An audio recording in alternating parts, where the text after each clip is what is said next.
I'm Gian. Wala akong masyado pinagkakabulan sa buhay, like hobbies, but I'm really looking forward for freediving na maging part ng hobbies ko soon.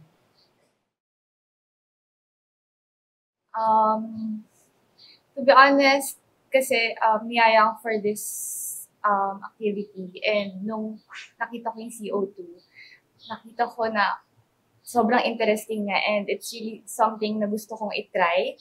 And I think na freediving will really set me free from everything every time na try ko siya. Pinaka nililook forward ko is yung, I think, breathing aspect ng freediving. Kasi kapag medyo tensionado na lahat ng mga nangyayari sa life, I think the least thing na hindi ko nagagawa is to breathe properly. So hopefully after this, ma-recall ko and ma-remember ko every time na breathe. Huminga lang literally kasi sobrang dami na nangyari. So it's really something na gusto kong matutunan din sa freediving, to breathe.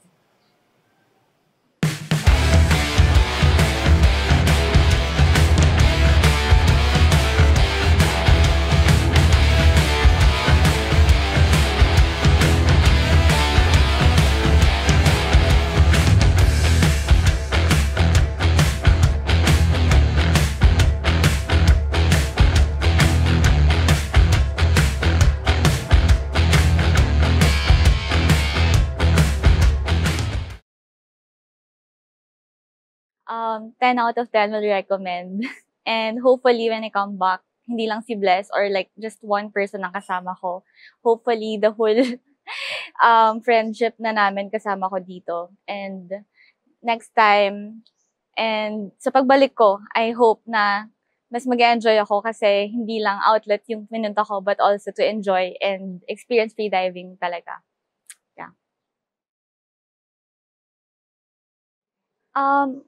Sobrang given na ng freediving na matututo ka like the introduction part, but to make to feel the homey vibes dito sa CO2 because my socials and then the community itself very welcoming din nila, and the coaches as well.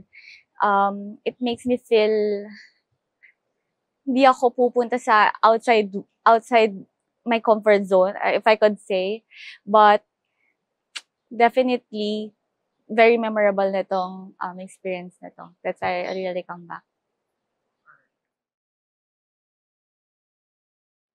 First, to everyone who needs an outlet or like a breather or any activity na gusto nyo itry, definitely freediving with CO2 is highly recommended.